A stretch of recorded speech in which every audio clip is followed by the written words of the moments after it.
আরও একটা নতুন ব্লগ ভিডিও নিয়ে চলে আসলাম বন্ধুরা। কারণ একা ভিডিও করি তো সেই রকমভাবে হয়তো আপনাদেরকে খুব একটা সুন্দর করে ভিডিও করে শেয়ার করতে পারি না, কিন্তু কি করব, যেরকম পারছি আপনাদের সামনে তুলে ধরার চেষ্টা করছি। আপনাদের যদি একটু ভালো লেগে থাকে তাহলে অবশ্যই লাইক কমেন্ট শেয়ার করবেন আর আমার পাশে থাকবেন। তো বন্ধুরা সবাই কেমন আছেন? আশা করি ভালো আছেন। আর আমাদের কথা কি বলবো, মন খুব একটা ভালো নেই। তার কারণ হচ্ছে কেউ অসুস্থ থাকলে শান্তি লাগে না, ঠিক আছে? কি বলবো, কাজকর্ম কোনো কিছুতেই ভালো লাগে না। ভালো না লাগলেও তো করতে হবে।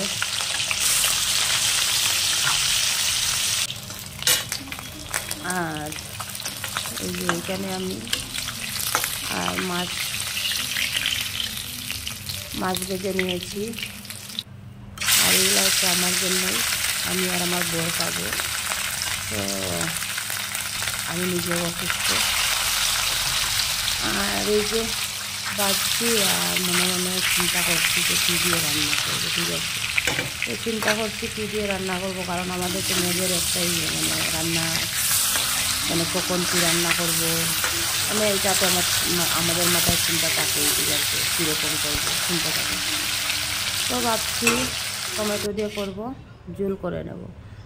ওই যে মাছ ভাজা হয়ে গেছে, আর বর আসার সময় মাছটা নিয়ে আসলো।